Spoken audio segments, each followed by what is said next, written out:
Okay, hello everybody. First of all, I would like to thank you for joining this session. My name is Paul Lieverst. I've been working for Nipo Software for about 10 years, and recently I've been assigned for the social media extension part of our business, together with the online hosting of surveys. We are currently looking now how respondents, the new pool of respondents through social media can be met. And we come up with solutions that come from our market research clients as well.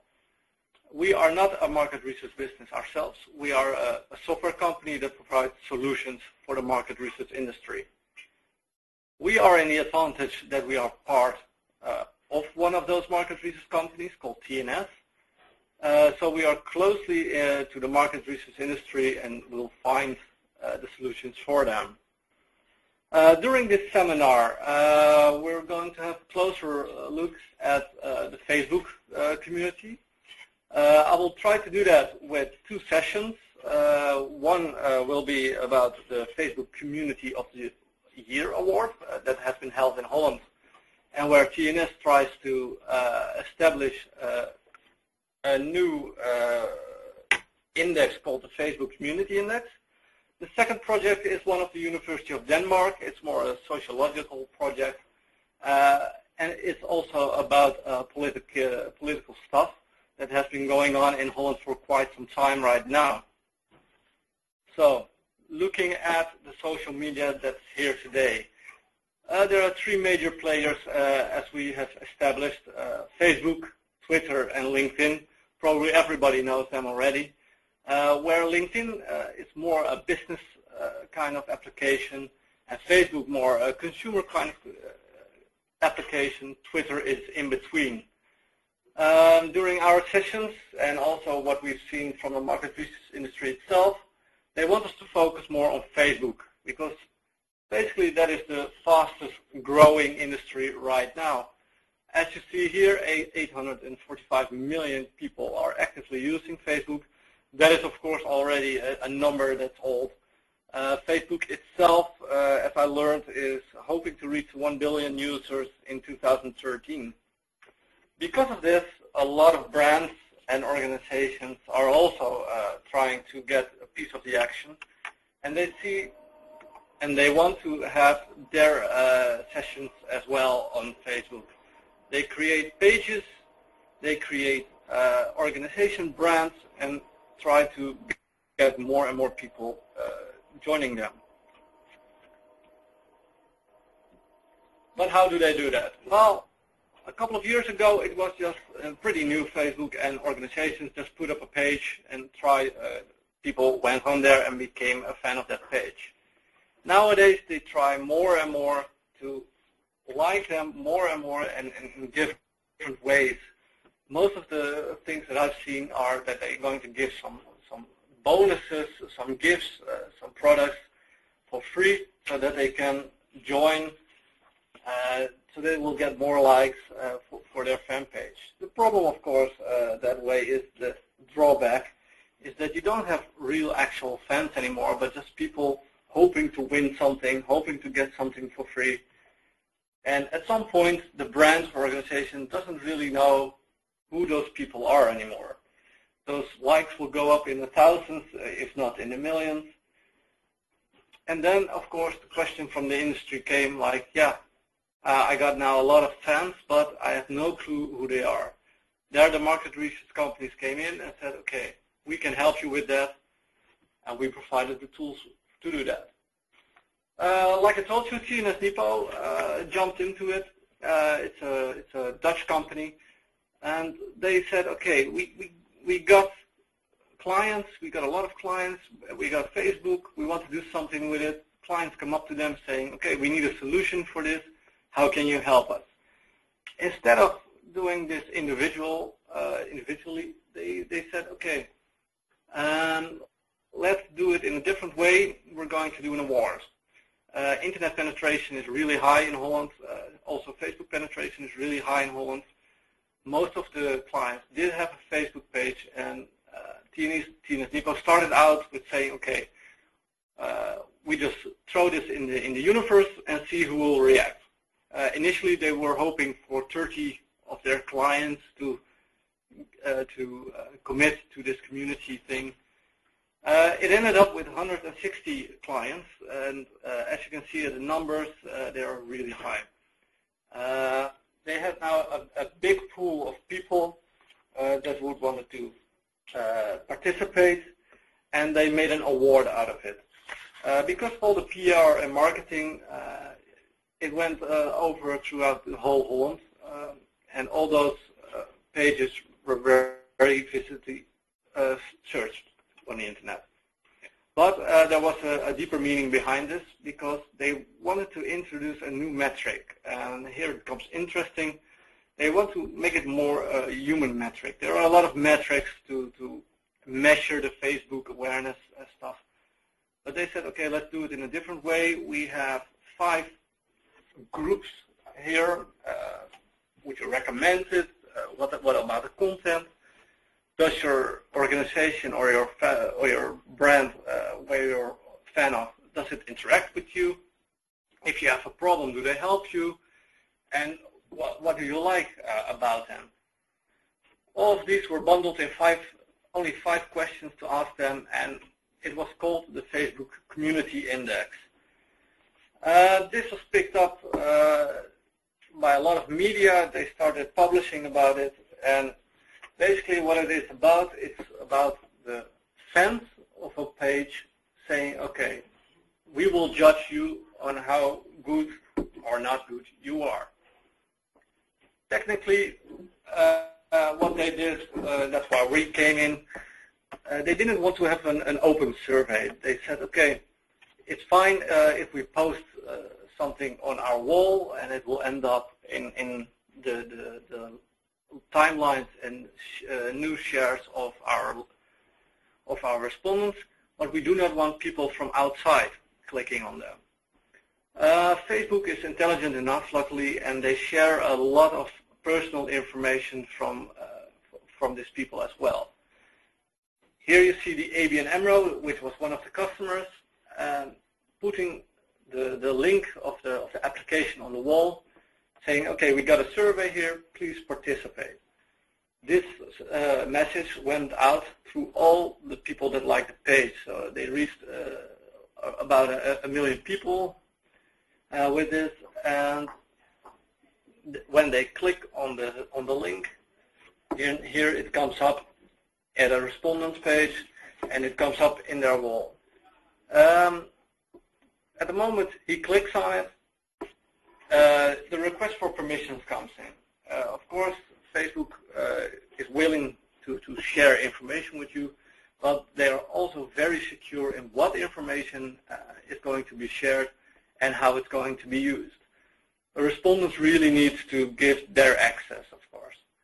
I think Facebook has around 20 additional background information that you can ask from a respondent. We have seen the more you ask, the less willing they will participate. So for this survey, we kept it at a minimum. Also, what was important is that it was really branded as a market research organization. If they have any idea that it's for something else, they wouldn't participate at all. Also, what was needed for their granting of the permissions was that the background information, although not personal but on a higher level, could be used in sharing the results. And also, they were only able to fill in the survey once, which was also very important for this project. And of course, you don't want them to redirect to another survey or outside of the browser. It was needed to be inside the canvas of the survey itself of Facebook, giving the respondent the idea that they didn't leave Facebook, that they could stay on and do whatever they wanted to do. After filling in the survey, they would end up at Facebook again saying, thank you for filling in the survey. You will be redirected to the result pages. Like I said, 160 people, clients applied for this award. Only 102 qualified. That was basically the first selection. Some pages only had around 10 likes. That is, of course, not a real nice measurement for that. So they were deleted from the end list. And also pages that didn't got much response. I think it was set at 100 minimum. They were also screened out. From the 160, 102 stayed about. It was much more than they expected because they initially expected 30. And as you can see, there are some big names here, insurance companies, banks, but from every kind of industry, there was participation in. Citroën is a car brand, and also some radio stations. The results. Well, the main goal was, of course, to get the tool out to their customers and see what they come up with. But the other things were also interesting. The main reason to join a fan page in Holland was, and how can it be else, it was sales and discounts and stuff like that. They really wanted to join a brand only because of the products they sell and see if they could get any discount or out of it at all. But what we've also seen that although you can have a brand that has like millions of likes or a lot of likes, it doesn't exactly mean that your Facebook community index would be high. What we have seen is that, and you can see that in the chart as well, the more to the left you are, and also there are very high Facebook community index ratings. The higher brands with millions of likes, they didn't score that well actually. We would have expected that they would score a little bit better, but the less the likes were, the higher the score was. And of course, what we have seen is that interaction enhances recommendation. We've tracked a couple of those pages in detail, and we saw that a lot of communication was done saying, okay, do you remember this car? What do you like about it? And stuff like that. And we've seen that content is really still king out there. If you post content regularly, people will come back, people will feel much more attracted to your brand or organization, and they would like to, and that will higher up the recommendation to friends or other people. Another one is web care. We made a distinct change in pages with some web care and pages without web care. What they've done is we've seen that the pages that... Yeah? Paul, sorry, I had a Skype call come in there, so that will have... Yeah, I saw Ray Pointer joining. Yeah, no, as you started, I thought, I didn't turn off Skype. Can I just ask you to go back, just start this slide again, and then we can just cut that bit out? Yeah, I'm back now. Oh, wow, I have 6 minutes left. Unbelievable. Yeah, so did you just go back a slide or forward a slide then? Back? I think he was calling on this slide, right? Yeah. I will go back one slide. Yeah, and you just start like that, the slide before, the one that you were on when you got the call. Just start that one from scratch, sorry, and then we can just cut out this bit, and hopefully it will all be okay. Thanks for that, sorry. No problem. Another thing that was very interesting was web care. Web care really contributes to the recommendation. With web care, we mean that the real interaction. People are posting a problem, or they want some information, and the brand or the page really interacts with these people. As you can see here, there is a person asking when a certain product will come out. the brand will react very quickly, actually on the same day, saying, okay, it will be then and there on the shelves, saying things, and this really gives a more warmer feeling with the brand. And that will also end up in a higher Facebook community index. So basically the learnings will be that really provide a binding factor for your members. Web care and interaction can make the difference, and you don't really need to have a lot of likes to build up a really good community. High scores on this Facebook community index can be possible in every industry. It doesn't really have to be a very fancy product, for instance. It can also be a bank or an insurance company, as we have seen. Any type of industry are possible to have a Facebook community index. Of course, this is just an indication on how well your page is doing. It's a metric. It's a new metric introduced by TNS Nipo. They are willing to do this every year to make it more to become an industry standard. At this moment, Germany has also launched a Facebook award. Germany is, of course, a little bit bigger than Holland. There, the responses are incredibly high.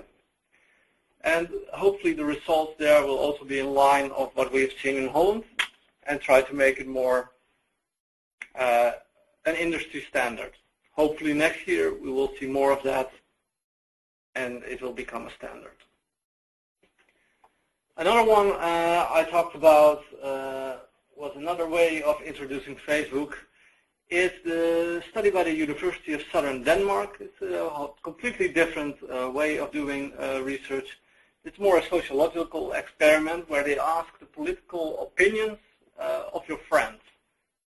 Facebook allows you to import all the friends that you have. You can make a selection here of 6 people, and then you are asked to put them somewhere in your in a political favor. Are they more left-winged? Are they more right-winged? Give them a way to show where they stand in the political field. Facebook allows you to do this. It does not allow you to broadcast the specific details about your friends, of course. And especially in Holland, we had just had the elections, and it was a big shift again. This study was done before that, and they were asked, of your friends, where would you rank them and with political party? And the nice thing of this was, after this, these friends were automatically invited for the same survey and give them and show them to all your other friends. So everybody could judge each other, and after that, they would put all the matrices together and see what came out, how well do you know your friends, and stuff like that. The study is done, but the results are not in yet. The learnings are still to come. It got a lot of attention from other universities and sociological entities. And this snowball effect was pretty large. From the friends that were selected, almost 4 out of 6 filled in the survey of that friend as well. It resulted in a lot of data and much more than they had expected. This was really an experiment on how Facebook could be used in political statements and see what the results would be. Hopefully next year I can tell you the conclusions of that.